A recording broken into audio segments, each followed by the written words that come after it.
Assalamualaikum warahmatullahi wabarakatuh. Selamat datang kembali peserta didik. Di video kali ini kita akan membahas tentang materi sejarah Indonesia di semester 4. Nah, materi yang pertama yaitu tentang pendudukan Jepang di Indonesia yang berlangsung dari tahun 42 sampai 45.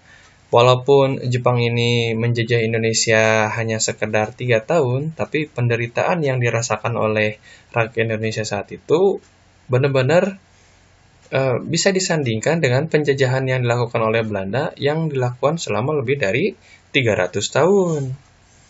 Apa aja sih yang dilakukan Jepang terhadap Indonesia ini? Mari kita lihat.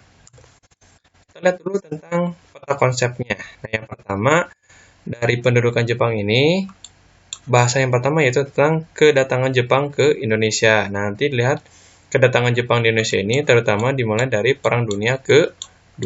Karena Jepang saat itu memang sudah masuk ke dalam bergabung dengan Jerman bersama Italia di blok aksisnya. Ya. Jadi ketika dalam Perang Dunia ke-2 itu ada 2 blok yang berseberangan, yaitu yang pertama ada blok aksis atau blok poros dengan blok sekutu. Ya, nanti kita bahas.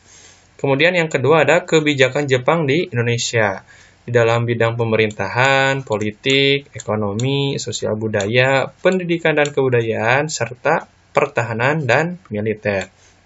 Nah, ini adalah bidang yang paling penting di mana Jepang itu memang salah satu kepentingan menguasai Indonesia karena memang adalah kepentingan perang, terutama dalam Perang Dunia ke-2. Salah satu upaya yang dilakukan oleh Jepang ketika menduduki Indonesia yaitu dengan membuat organisasi militer, ya. Kemudian yang ketiga yaitu perlawanan rakyat Indonesia terhadap Jepang. Ketika ada penjajahan, maka ada perlawanan. Nah, perlawanan-perlawanan apa aja sih yang dilakukan oleh masyarakat Indonesia? Dan yang terakhir yaitu tentang akhir pendudukan Jepang. Salah satu fenomena atau peristiwa sejarah yang diingat oleh bangsa dunia ini yaitu ketika Jepang diluluhlantahkan oleh sekutu lewat 2 bom yang dikenal dengan bom Hiroshima dan bom Nagasaki, yang dimana Jepang sudah menyerah tanpa syarat, dan ketika Jepang menyerah tanpa syarat itu, Indonesia itu bisa memproklamasikan kemerdekaannya. Ya, kita lihat nanti di sini masa-masa atau sebelum akhir pendudukan Jepang, apa aja yang terjadi di Indonesia saat itu. Apakah memang Indonesia hanya sekedar menunggu kita diberikan kemerdekaan, atau kita memang sudah berjuang dari awal, ya. Oke, selanjutnya, nah, yang pertama, bahasan yang pertama yaitu tentang awal pendudukan Jepang di Indonesia. Kita lihat peta di sini, ya. Jadi kalau kalian memahami atau ketika kalian ingin memahami tentang awal pendudukan Jepang di Indonesia, kalian juga harus memahami tentang kondisi dunia saat itu, terutama saat adanya Perang Dunia ke-2. Ya, Perang Dunia ke-2 ini perang lanjutan dari Perang Dunia ke-1, ya. Ya iyalah, ya Perang Dunia ke-2 ini memang saat itu menjadi fenomena yang sangat ditakuti oleh masyarakat dunia saat itu. Nah, kalau di Asia sendiri, Perang Dunia itu diawali ketika tahun 41 ya, 1941 sampai 1945. Ya, Perang Dunia kedua ini itu mempertemukan 2 blok ya. Yang pertama ada blok aksis ya atau blok poros yang digaungi oleh Jerman, Jepang dan Italia, atau bisa disebut dengan trio jejepit ya, Jerman, Jepang, dan Italia melawan blok sekutu yang dipimpin oleh Inggris. Jadi saat itu Perang Dunia Kedua, Aksis dan sekutu sama-sama ingin menguasai wilayah-wilayah negara mereka. Jadi kalau misalkan Jerman ingin menguasai wilayah Eropa, Jepang ingin menguasai wilayah Asia Timur Raya. Jadi Jepang ini masuk ke dalam blok aksis ya. Ketika Jepang masuk ke dalam blok aksis ini, salah satu tujuannya yaitu ingin menguasai wilayah Asia. Nah, ini adalah peta Asia, peta benua Asia. Dimulai dari sini sampai wilayah sini ya, itu adalah benua Asia. Nah, ini adalah Jepang. Nah, Jepang ini adalah negara yang awalnya negara yang paling miskin karena telah menerapkan politik isolasi. Jepang ini telah menerapkan politik di mana Jepang menutup diri dari bangsa asing. Sehingga nanti ketika Jepang sudah membuka diri terhadap dunia luar, Jepang sudah kuat secara mental bahwa dia akan mempertahankan kebudayaannya. Nah, ketika Jepang sudah membuka diri yang disebut dengan peristiwa restorasi Meiji saat itu, Jepang maju pesat menjadi sebuah negara yang sangat-sangat superpower. Bahkan Jepang di sini sangat berambisi untuk menguasai wilayah dunia. Nah, salah satu cara yang dilakukan oleh Jepang untuk menguasai dunia ini yaitu dengan masuk ke dalam blok Aksis dalam Perang Dunia Kedua. Nah, ketika Jepang sudah masuk ke dalam Perang Dunia Kedua ini, Jepang nanti mencari cara bagaimana caranya agar Jepang ini bisa menguasai wilayah seluruhnya yang ada di sini. Ya, bisa menguasai wilayah Asia yang ada di sini. Caranya dengan apa? Makanya nanti Jepang menyerang wilayah Pearl Harbor. Pearl Harbor itu di mana? Pearl Harbor itu di sini. Ya, jadi Pearl Harbor itu adalah salah satu wilayah milik Amerika Serikat yang menjadi tempat pangkalan militer Amerika Serikat. Pangkalan militer sekaligus juga pusat logistik, ya, pusat logistik dari Amerika Serikat menuju Asia. Jadi kalau kalian lihat peta dunia, ini kan hanya peta Asia aja ya. Peta dunia itu wilayah kanan yang ada di sini, ya. Ini adalah wilayah Amerika Serikat. Ya, kalian bisa lihat aja didatarkan dunia itu. Nah, wilayah di sini adalah wilayah Amerika Serikat. Amerika Serikat ketika mengontrol wilayah Asia itu lewat Pearl Harbor. Ya, jadi wilayah Pearl Harbor ini sangat strategis untuk dijadikan sebagai controlling terhadap wilayah Asia. Bisa mengontrol wilayah Cina, bisa mengontrol wilayah Indochina, bisa mengontrol wilayah Filipina dan lain sebagainya. Ketika Jepang ingin menguasai wilayah Asia, Jepang nanti menyerang wilayah Pearl Harbor. Kalau kalian nonton film-film tentang Perang Dunia Kedua, itu sangat terkenal pertempuran antara Jepang terhadap Amerika Serikat ini. Jadi Jepang itu menyerang wilayah Pearl Harbor dengan cara-cara sangat sporadis. Ya, bahkan ketika Amerika Serikat yang saat itu masih tidur, karena nyerangnya itu pagi-pagi ya, jam 7 pagi, Jepang menyerang wilayah sini, orang-orang Amerika yang ada di sini itu masih pada tidur. Sehingga nanti dengan gampangnya orang Amerika Serikat dihancurkan oleh Jepang. Ya, kalau kalian lihat di sini. Nah, ini adalah cuplikan film dari Pearl Harbor ketika Jepang menyerang wilayah Pearl Harbor. Ya, ketika Jepang sangat sporadis mengalahkan Amerika Serikat di sini, benar-benar pangkal Amerika Serikat jadi sangat luluh lantah. Ya, kalian bisa nonton aja filmnya Pearl Harbor ya. Nah, jadi Jepang itu benar-benar menjadi tokoh antagonis bagi Amerika Serikat saat itu. Ketika Pearl Harbor sudah dikuasai oleh Jepang, Jepang sangat mudahnya menguasai wilayah Asia. Pertama, Jepang sudah menguasai Manchuria, kemudian menguasai Korea, Cina, Taiwan, Indochina, Filipina, dan akhirnya sampai ke wilayah Tarakan, Kalimantan. Jadi ketika Jepang sudah menginjakkan kakinya Indonesia, tepat pada tanggal 11 Januari 1942, sudah menguasai Indonesia, tepatnya di wilayah Tarakan, Kalimantan Timur. Kemudian nyampe ke Sulawesi, Semenanjung Malaya, Sumatera, dan akhirnya nyampe ke wilayah Pulau Jawa. Ya, jadi di Pulau Jawa juga Jepang sudah menguasai berbagai tempat-tempat di Indonesia. Akhirnya, ketika Jepang sudah menguasai wilayah Jawa, di mana pusat pemerintahan saat itu ada di Jawa, Jepang langsung beberapa hari kemudian menandatangani perjanjian Kalijati, penyerahan dari Belanda ke Jepang. Jadi, bayangkan oleh kalian, ya, Indonesia kan dijajah oleh Belanda lebih dari 300 tahun, ya. Taruhlah dari tahun 1600-an. Ya, sampai tahun 1942 Indonesia sama sekali belum menandakan adanya kemerdekaan. Bahkan ketika Pangeran Diponegoro, kemudian Imam Bonjol, Patimura berusaha mati-matian untuk melepaskan diri dari belenggu penjajahan, sama sekali tidak berhasil. Selama perang Diponegoro dari tahun 1825 sampai 1835 tahun itu tidak menghasilkan kemenangan bagi Indonesia, tapi lihat Jepang. Ya, Jepang pertama kali menginjakkan kaki Indonesia tahun 1942, 11 Januari. Kemudian dengan mudahnya Jepang dapat mengusir Belanda 3 bulan setelahnya. Bahkan gak nyampe 3 bulan, mungkin 2 bulan. 11 Januari Jepang datang ke Indonesia, 8 Maret tahun 42, Jepang dapat mengusir Belanda dari Indonesia. Begitu mudahnya Jepang datang ke Indonesia, makanya ketika Jepang datang ke Indonesia ini, Jepang menamakan dirinya sebagai saudara tua. Ketika Indonesia begitu sudah menderitanya dijajah oleh Belanda, datanglah Jepang menjadi semangat baru bagi Indonesia saat itu, ya. Tapi datangnya Jepang nantinya akan menjadi babak baru bagi Indonesia. Ya, inilah alasan kenapa Jepang bisa nyampe ke Indonesia, diawali dari Perang Dunia Kedua sehingga nanti Jepang menguasai dari wilayah Sabang sampai Merauke. Nah, ini adalah potret dari tentara Jepang yang datang ke Pulau Tarakan. Nah, perjanjian Kalijati, kalian juga harus pahami tentang perjanjian Kalijati. Jadi perjanjian Kalijati itu merupakan pertanda bahwa diserahkannya Indonesia dari Belanda menuju Jepang, ya, dilaksanakan oleh dua negara yang menandakan atau berusaha menentukan status dari Indonesia, ya. Jadi wayahna ya. Jadi kalau negara jajahan mah seenaknya yang menjajah aja.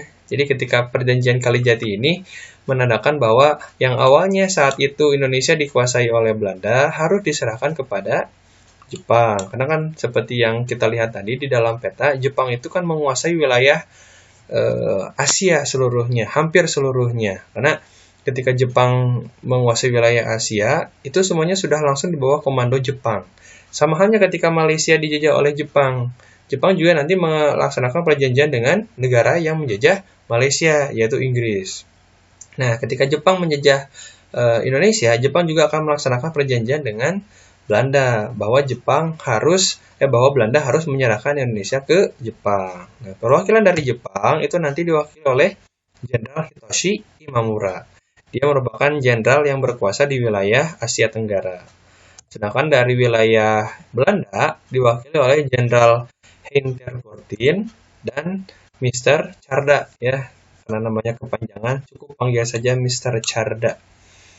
Jadi kalau untuk Jenderal ter Kortin ini adalah panglima perang dari pemerintahan kolonial Hindia Belanda. Ya, jadi kalian harus ingat dulu bedakan antara pemerintah Belanda dan pemerintahan Hindia Belanda. Jadi kalau untuk pemerintahan Belanda ini adalah pemerintahan kerajaan Belanda yang ada di Eropa. Sedangkan pemerintahan Hindia Belanda itu merupakan pemerintahan bawahan dari Belanda. Yang saat itu pemerintahan Hindia Belanda wilayah Indonesia. Jadi ketika Indonesia dijajah oleh Belanda itu namanya Hindia Belanda atau Dutch Indies. Nah, pemerintahan Hindia Belanda ini itu mempunyai pimpinan, mempunyai presiden lah ya. Presidennya itu yaitu Mr. Tjarda. Nah, Mr. Tjarda ini dia adalah penguasa sipil secara administrasi. Nah, Mr. Tjarda ini mempunyai jenderal panglima perangnya yaitu Jenderal Hein ter Kortin. Ya, jadi ketika Jenderal ter Kortin dan Mr. Tjarda ini berdiskusi dalam perjanjian Kalijati, yang menyerahkan kekuasaan Indonesianya itu adalah dari pihak jenderal. Karena memang Jepang itu ketika menguasai Indonesia adalah kepentingan militer. Walaupun dua-duanya diusir dari Indonesia saat itu, tapi yang menyerahkan secara sepenuhnya kekuasaan Indonesia adalah kekuasaan dari pihak militer, yaitu dari Jenderal Hein ter Kortin. Nah, inilah yang menjadi alasan nanti ketika Jepang sudah menyerah kepada sekutu, ketika Jepang sudah selesai di Indonesia, makanya Belanda berusaha kembali untuk datang ke Indonesia. Karena memang ketika di dalam perjanjian Kalijati ini, yang menyerahnya itu adalah menyerah secara militer, bukan secara sipil. Ini juga kan yang membedakan antara penjajahan Jepang dan penjajahan Belanda. Kalau penjajahan Jepang itu kan disebutnya pendudukan. Pendudukan itu kan makanya disebutnya pendudukan karena memang kepentingan militer. Sedangkan kalau untuk penjajahan Belanda disebut kolonialisme dan imperialisme karena memang pemerintahannya atau penjajahannya bukan hanya sekedar militer tapi juga adalah pemerintahan sipil. Kalau untuk pemerintahan militer mungkin hanya si jenderal ini aja, si ter Kortin aja. Ya, makanya di dalam penjajahan Jepang itu tidak ada pemerintahan sipilnya. Yaitu kebanyakan dari penguasa dari militer seperti itu, ya. Next, kemudian ada tanggapan tokoh nasionalis terhadap kedatangan Jepang. Ada dua golongan yang memiliki tanggapan berbeda terhadap kedatangan Jepang. Yang pertama dari golongan muda. Nah, golongan muda dan golongan tua ini di sini sudah mulai memiliki perbedaan pendapat terhadap kemerdekaan Indonesia. Yang nantinya perbedaan pendapat ini memuncak ketika di dalam peristiwa Rengas Dengklok. Golongan muda itu memiliki tanggapan non-kooperatif atau skeptis. Ya, jadi kalau golongan muda itu tidak mau bekerja sama, non-kooperatif atau tidak bekerja sama, skeptis. Apa sih skeptis itu? Jadi skeptis itu adalah selalu mempertanyakan hal-hal yang terjadi. Nah, ini golongan muda seperti Sultan Syahrir, Soekarni, kemudian Wikana, mereka sangat-sangat bertanya-tanya, sangat-sangat tidak percaya juga terhadap kedatangan Jepang. Apakah memang benar Jepang ketika datang ke Indonesia itu adalah ingin membantu Indonesia dari penjajahan Belanda? Makanya golongan muda saat itu langsung bertanya-tanya, bukan langsung percaya aja, tapi langsung bagaimana caranya agar harus diteliti dulu gitu. Berbeda hal dengan golongan tua. Kalau golongan tua sifatnya itu adalah kooperatif. Ada beberapa golongan tua juga mungkin yang tidak kooperatif, tapi kebanyakan kalau untuk yang golongan tua seperti Soekarno, kemudian Ki Hajar Dewantara, Muhammad Hatta, mereka sangat kooperatif terhadap kedatangan Jepang. Ada hal yang mendasari kepercayaan golongan tua terhadap Jepang ini. Yang pertama, karena adanya kebangkitan bangsa-bangsa Timur. Jadi kalau untuk orang-orang golongan tua menganggap kalau misalkan Jepang ini ketika datang ke Indonesia itu merupakan kebangkitan bangsa-bangsa Asia, bangsa Timur. Jepang sudah berhasil mengalahkan Belanda yang telah lama menjajah Indonesia. Artinya Indonesia sebagai bangsa Asia juga itu bisa bangkit untuk menjadi negara yang sama seperti Jepang. Nah, inilah yang mendasari golongan tua. Yang kedua, adanya ramalan Jayabaya. Nah, mungkin agak mitos sedikit ya. Jadi ramalan Jayabaya ini berisi tentang kurang lebih seperti ini. Jika ada bangsa Timur yang menguasai Nusantara, niscaya kemerdekaan Nusantara akan datang dengan segera. Kira-kira seperti itu. Ya, inilah ramalan yang dipercayai oleh masyarakat Indonesia saat itu. Karena memang ramalan Jayabaya ini dianggap mungkin ya dianggap cukup tokcer untuk dipercaya seperti itu ya. Tapi bukan berarti kita harus percaya terhadap ramalan, enggak ya. Karena memang ramalan Jayabaya ini sudah dipercayai oleh masyarakat Jawa yang sudah lama juga gitu. Kemudian yang terakhir yaitu adalah sikap keras dari pemerintahan kolonial Belanda terhadap kaum nasionalis. Ya, antara alasan 1 dan 2 ini sama ya. Jadi ketika Belanda menguasai Indonesia, menjajah Indonesia, banyak tokoh-tokoh pergerakan nasional yang dibungkam oleh pemerintahan kolonial. Seperti contohnya Soekarno pernah dibuang ke Digul di Papua. Kemudian Soekarno juga dibuang lagi ke Endeh di NTT. Sama halnya dengan Muhammad Hatta, juga pernah dibuang juga ke wilayah Sukabumi ya. Kalian juga harus tahu wilayah pembuangan Muhammad Hatta dan Sultan Syahrir di Sukabumi. Ya. Jadi ini adalah alasan-alasan yang mendasari kaum golongan tua untuk bekerja sama dengan Jepang, terlebih lagi ketika Jepang nanti menganggap dirinya sebagai saudara tua. Seperti itu, ya. Selanjutnya yaitu adalah kebijakan Jepang di Indonesia. Nah, ketika Jepang datang ke Indonesia, Jepang juga langsung membuat kebijakan dalam bidang pemerintahan.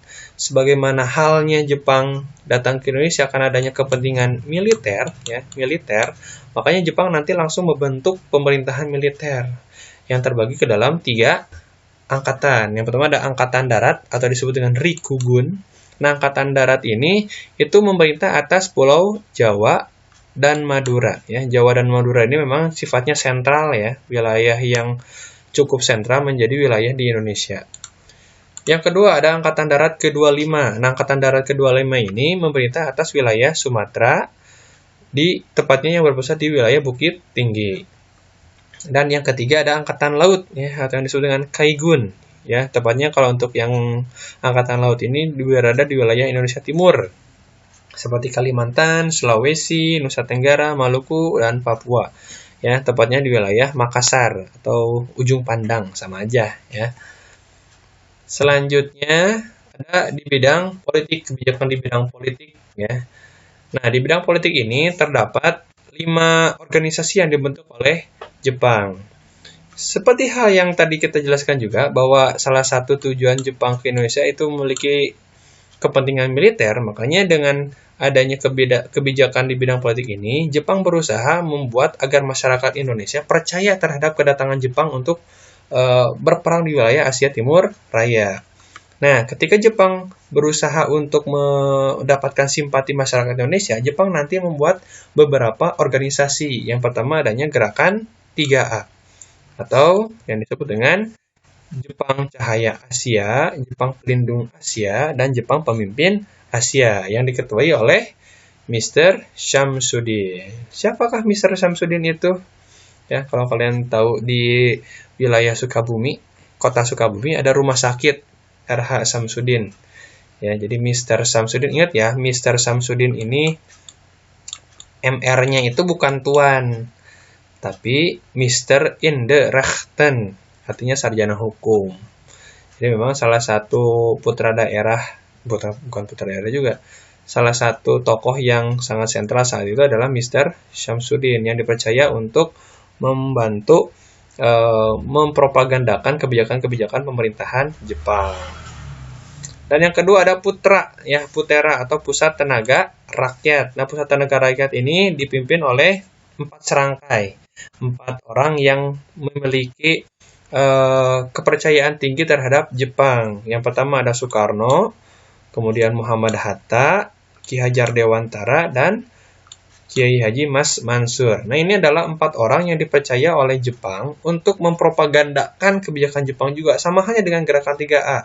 Jadi begini, ketika Gerakan 3A dibentuk pertama kali oleh Jepang untuk mempropagandakan kebijakan-kebijakan Jepang, Gerakan 3A ini gagal karena tidak memenuhi ekspektasi pemerintahan Jepang. Salah satu kegagalannya karena tidak dikenalnya Mr. Samsudin di kalangan masyarakat. Jadi Gerakan 3A ini nanti dibubarkan. Dirubahlah namanya menjadi Putra atau Pusat Tenaga Rakyat. Nah, Putra ini nanti menggandeng tokoh-tokoh nasional yang sudah dikenal oleh masyarakat. Nah, 4 orang ini memang sudah dikenal oleh masyarakat ya, karena Putra ini nanti juga salah satu tugasnya memang cukup berat, yaitu menarik simpati masyarakat Indonesia. Makanya Jepang tahu betul bahwa Indonesia itu harus diberikan pemahaman-pemahamannya oleh orang-orang yang terkemuka juga, ya, seperti Soekarno, Muhammad Hatta, dan sebagainya. Kemudian ada Jawa Hokokai, ya. Jawa Hokokai juga sama, nanti adalah organisasi untuk membuat masyarakat Indonesia bisa menyerahkan hasil buminya untuk membantu perang Jepang di Asia Timur Raya. Kemudian ada Chuo Sangiin. Nah, Chuo Sangiin ini merupakan badan yang dibentuk oleh Jepang seperti badan anggota legislatif lah ya untuk masa pendudukan Jepang. Nah, ini adalah badan Chuo Sangiin. Kalau untuk di zaman Belanda itu ada yang disebut dengan Volksraad. Nah, kalau untuk yang Jepang disebutnya Chuo Sangiin. Dan yang terakhir yaitu ada organisasi MIAI, ya. MIAI, ya, atau Majelis Islam A'la Indonesia, yang nantinya akan berubah menjadi Masyumi, Majelis Syuro Muslimin Indonesia. Nah, MIAI ini, kalian harus pahami bahwa MIAI ini adalah organisasi politik yang tidak dibubarkan oleh Jepang. Jadi kan ketika zaman sebelum Jepang, ketika zamannya penjajahan Belanda itu kan banyak ya organisasi politik, ada PNI, ada PSI, kemudian ada ada Indische Party, kemudian ada organisasi lainnya, itu nanti dibubarkan oleh Jepang. Ya, salah satu organisasi yang tidak dibubarkan oleh Jepang saat itu adalah MIAI. Kenapa Jepang ingin tetap mempertahankan MIAI? Salah satu alasannya karena Jepang ingin mempertahankan kaum agamis, ya, karena MIAI ini kan kaum agamis ya, dari kalangan agama. Nah, orang-orang Jepang juga ingin merekrut atau menarik simpati dari kalangan agama. Salah satunya dengan mempertahankan MIAI ini, gitu ya. Nah, di dalam kebijakan Jepang ini itu nanti cukup berhasil untuk menarik simpati masyarakat Indonesia. Bahkan Soekarno pun ikut terjun langsung untuk menarik simpati masyarakat Indonesia, ya. Kita lihat juga video seperti ini. Nah, ini adalah salah satu program kerja dari Jawa Hokokai, ya. Jadi Jawa Hokokai itu adalah bagaimana caranya agar masyarakat Indonesia bisa menyerahkan padi kepada masyarakat Jepang untuk kepentingan perang. Nah, di sini kita lihat ada orang yang menjadi petugas dari Jawa Hokokai untuk mempropagandakan dari kebijakan Jepang. Seperti itu, ya. Jadi kalau Jepang itu memang berusaha untuk menarik simpati masyarakat Indonesia, ya. Ini adalah organisasi dari bidang politik. Selanjutnya, ini juga foto di mana masyarakat Indonesia langsung didoktrinisasi untuk percaya bahwa Jepang merupakan untuk menyelamatkan Indonesia dari keterpurukan, ya. Dilihat di sini ada baligo, ya, mungkin baligo. Kemudian ini juga ada poster-poster tentang kemenangan Jepang. Kemudian Jepang di bidang kebijakan Jepang di bidang ekonomi. Nah, di bidang ekonomi ini kita lihat ada beberapa kebijakan. Yang pertama ada sistem autarki, ya. Sistem autarki harus menyerahkan hasil bumi, ya. Kemudian Jepang juga memonopoli hasil perkebunan, di mana perkebunan milik pribumi maupun milik Belanda dulu itu langsung diambil alih oleh Jepang. Dan Jepang juga nanti mengalihkan perkebunannya untuk sektor perang. Kemudian pengerahan tenaga untuk kebutuhan perang, ya, seperti tadi juga padi untuk kebutuhan logistik perang, kemudian menanam tanaman juga yang sifatnya untuk perang. Kemudian nanti ada membentuk kumiai atau koperasi pertanian. Next, kebijakan Jepang di bidang sosial budaya. Nah, di bidang sosial budaya itu nanti ada Kinrohoshi, Romusha, Tonarigumi, dan Romu Kyokai. Nah, Tonarigumi, Romu Kyokai ini merupakan salah satu hal yang sangat-sangat diingat juga oleh Indonesia, karena Tonarigumi ini merupakan nanti cikal bakal dari rukun tetangga, ya, atau RT, ya. Jadi Jepang itu berusaha untuk melancarkan koordinasi dari setiap kepala keluarga. Salah satunya dengan membentuk Tonarigumi. Selain itu Jepang membuat Romusha, ya. Romusha ini merupakan kerja paksa ala Jepang. Bahkan tokoh-tokoh seperti Soekarno itu diberikan dijadikan alat sebagai propaganda Jepang. Jadi Jepang juga jadi Soekarno tuh mempromosikan tentang Romusha. Nah, ini adalah salah satu contoh dari kerja paksa zaman Jepang, ya. Bahkan Soekarno pun ini adalah Soekarno ketika mempropagandakan Romusha. Langsung terjun langsung terhadap Romusha. Kemudian selanjutnya ada di bidang pendidikan dan kebudayaan. Di bidang pendidikan dan kebudayaan ini, Jepang berusaha untuk membuat sekolah-sekolah yang berdasarkan militer juga dan kebudayaan Jepang juga. Nah, untungnya bagi Indonesia juga di sini ketika bahasa Indonesia dilarang oleh Belanda, ketika zamannya Jepang malahan diperbolehkan untuk menggunakan bahasa Indonesia sebagai bahasa pengantar di sekolah. Kemudian ada diterbitkan koran bahasa Jepang juga, ditanamkan semangat Bushido atau semangat militer Jepang. Kemudian ada wajib melaksanakan Seikere. Nah, ini yang menjadi pro kontra di masyarakat Indonesia. Banyak yang melaksanakan perlawanan terhadap Jepang itu dilatar belakangi oleh Seikere. Seikere itu adalah upacara menghormati Dewa Matahari yang dilakukan oleh masyarakat Jepang, juga harus dilakukan oleh masyarakat Indonesia. Nah, ini yang nantinya menjadikan masyarakat Indonesia banyak melaksanakan perlawanan seperti itu. Dan terakhir ada di bidang militer. Nah, di bidang militer ini terdapat dua organisasi, yaitu organisasi semi militer dan organisasi militer. Kalau yang semi militer itu ada Hizbullah, Keibondan, Bakutai, Senendan, dan lain-lain. Sedangkan militer ada dua, Heiho dan Peta. Kalau untuk yang militer ini benar-benar menjadi pembantu masyarakat Jepang untuk dalam Perang Dunia Kedua. Ya, jadi banyak juga masyarakat Indonesia yang ikut terjun langsung dalam Perang Dunia Kedua, ya, untuk membela Jepang. Seperti itu. Nah, ini adalah kebijakan Jepang di Indonesia ya. Seperti itu untuk video kali ini ya. Kita lanjut video kebijakan Jepang di part 2-nya ya. Sampai jumpa di part 2-nya. Kalau misalkan ada yang tidak dipahami atau kurang dimengerti, bisa tanyakan langsung nanti. Terima kasih. Assalamualaikum warahmatullahi wabarakatuh.